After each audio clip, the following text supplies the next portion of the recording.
Assalamu alaikum प्यारे बच्चों, welcome to the right angle and here's your Miss Mimi.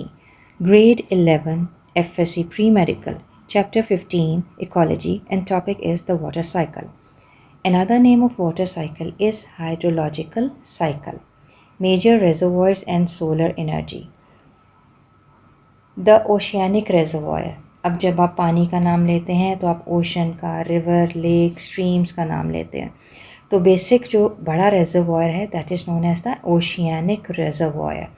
The major reservoir of water is the ocean, which contains approximately 97% of the available water on the earth and it serves as a primary engine for the moisture in the atmosphere. Right? तो ये कह रहे हैं कि अर्थ पे जो major source है that is ocean. Drivers of circulation, that is what causes the water to circulate in an ecosystem. The cycle is driven by solar energy. किस तरह? When there is sun or heat, it causes the water to evaporate. So इसके result में क्या होता है? पानी ऊपर की तरफ उड़ना शुरू हो जाता है. So there is gravitational force in the earth which draws the water back to the earth. क्यों? क्योंकि वो अट्रैक्ट करती है सारी चीज़ों को towards the earth in various forms of precipitation. Precipitations basically stand for the rain. आगे है forms of precipitation. आपने देखा होगा, आप जिस मुल्क में रहते हैं वहाँ भी स्नोफॉल भी होती है, ओले भी पड़ते हैं. तो आपके पास फॉर्म्स ऑफ प्रेसिपिटेशन में आता है rain, snow, due, slit and hell. थोड़ा सा जल्दी जल्दी ये करेंगे बिकॉज आपका ये वाला टॉपिक आपके सिलेबस में फॉर्मेटिव है, बट आई डिसाइडेड कि मैं इसको ज़रूर कवर करूँगी.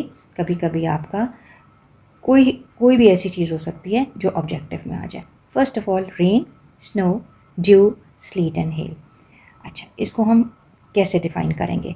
What is rain? The liquid water droplets falling from the clouds when atmospheric vapor condenses. Condensation क्या होती है? Conversion of vapors back into water. Snow, atmospheric water vapor frozen into ice crystals and falling in the light white flakes.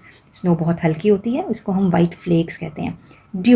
Due को हम उर्दू में शबनम भी कहते हैं. अक्सर आप सुबह के टाइम उठें और बाहर वॉक करने जाएं तो आपको टाइनी ड्रॉपलेट्स ऑफ वाटर नज़र आएंगे that form on the cool surfaces at night when atmospheric vapour condenses. So ये नाइट में बनते हैं और आपको सुबह सनराइज से पहले पहले प्लांट्स में और डिफरेंट ठंडी जगहों पे आपको नज़र आ सकते हैं ये इन the form of drops. Last is slit and hell. Slit consist of rain mingled with snow और हेल. इसका मतलब है कि रेन प्लस स्नो और हेल, उसको हम स्लीट कहते हैं. और हेलिंग इज एक्चुअली ओले पड़ना. That is the pellet of frozen rain. Then is water in the environment from surface run off to sub surface infiltration. इसको छोटी छोटी इसकी डेफिनेशंस देखते हैं बच्चों. Understanding the water table. What is water table? आपको पता है कि जब पानी किसी तरह से भी ज़मीन पर आता है इट पर्कुलेट्स का मतलब it penetrates into the soil. जब वो सॉइल में जाता है तो एब्जॉर्ब होता रहता है और एक लिमिट आती है कि वो ऊपर राइज होना शुरू हो जाता है. यानी सबसे पहले तो वो इसको आप ऐसे कह सकते हैं कि सॉइल की सैचुरेशन होना शुरू हो जाती है और जिस लिमिट तक ज़मीन के नीचे पानी इकट्ठा हो जाता है उसको आप वाटर टेबल कह सकते हैं. Let's define this. The depth at which the soil and the rocks are completely filled with water is called the zone of saturation and the top of this saturated zone is defined as water table. अब अर्थ में actually water किस किस तरह से exist कर रहा है?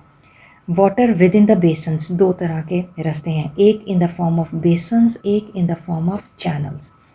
When water within the basin that forms either the lakes or ponds, right?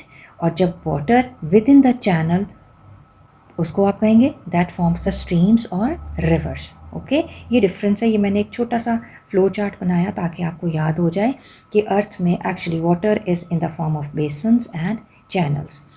Aquifers and basins. Subterranean storage. Basically हम वाटर का स्टोरेज ही पढ़े हैं.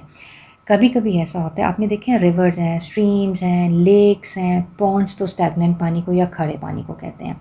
अब what is aquifers? Under water, या आप ये कह सकते हैं under the ground there are present rivers. Those underground rivers are known as aquifers.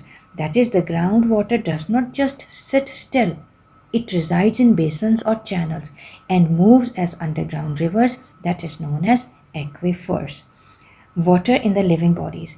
Living bodies का मतलब ये है either animals or plants. So water in the living bodies में आप पढ़ेंगे कि what is the biological impact of hydrological या water cycle.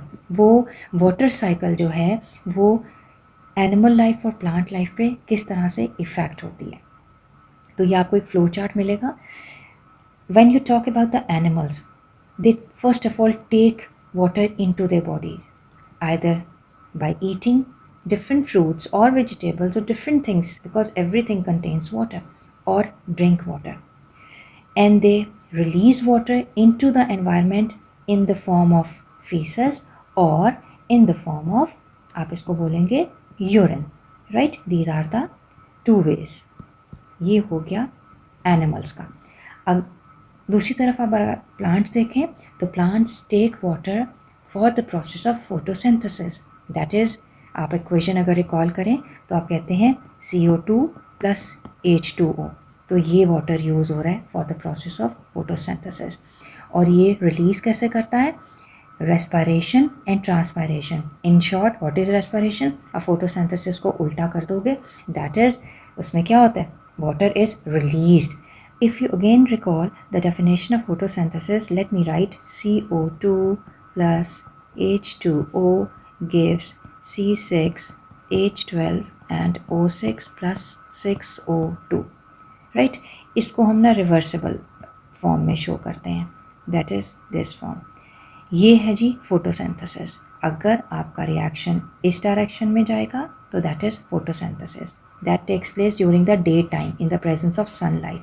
और अगर आप इसको रिवर्सिबल फॉर्म में कर दोगे तो it is known as the respiration process. So in case of plants the water is lost by the two processes, either by respiration or transpiration. Respiration में आप देख लें 6O2 plus C6H12O6 gives H2O.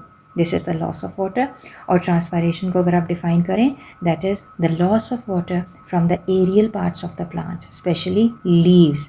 उसको आप transpiration कहते हैं. Now we can say that there exists a relationship of animals with water. The bodies of living things are roughly 70% of water. It is the vital या important fluid that enters the living communities of ecosystem. आप जानते हो water के बगैर कोई chemical reaction possible नहीं है. So it plays a vital role. Heterotrophs कौन होते हैं? Consumers. Heterotrophs acquire the required water through the food they eat and the liquids they drink, circulating it through their systems before it eventually released back into the environment. ये मैं in short आपको जो बता चुकी हूँ कि how they take water and how they release water. Now is the relationship of plants and water. तीन हमारे पास रास्ते हैं, that is transpiration, photosynthesis and respiration, which I have already told you, but let's have a reading. Water absorbed by the roots is transported to the leaves where it is evaporated back into the atmosphere through stomata. Water molecules are broken down to provide hydrogen for carbohydrates while oxygen is released to the atmosphere. That is the photosynthesis, respiration. Cellular respiration breaks down carbohydrates, releasing water and energy back to the living organism. So this was the relationship of water with plants and animals. In the end, let's have a look at figure 15.6 water cycle. अब आप यहाँ से देखें तो this is the water body. अब यहाँ इस water body पे in the presence of sun there is evaporation. पानी एवेपोरेट करता है वेपर्स की फॉर्म में. जब आता है तो ऊपर क्लाउड्स बन जाते हैं. क्लाउड्स में कंडेंसेशन होती है, that is vapours are converted back into water. तो यहाँ पर हमारे पास बारिश हो जाती है जिसको आप प्रेसिपिटेशन कहते हैं. और ये बारिश का पानी जब ज़मीन में आता है, एक तरीका तो हो गया एवेपोरेशन का. दूसरा एयर में जाने का या क्लाउड्स तक जाने का है transpiration, that is the loss of water from the plants. So evaporation और ट्रांसपायरेशन के ज़रिए से क्लाउड्स बनते हैं. क्लाउड्स में कंडेंसेशन होने के बाद रेन होती है या प्रेसिपिटेशन होती है. एंड प्रेसिपिटेशन जब ज़मीन पे आती है, दैट वाटर पर्कुलेट्स या penetrates into the soil. Okay, so it was all about today's lecture. Thank you for your attention. इंशाल्लाह सी यू सून, टेक केयर, अल्लाह हाफिज़।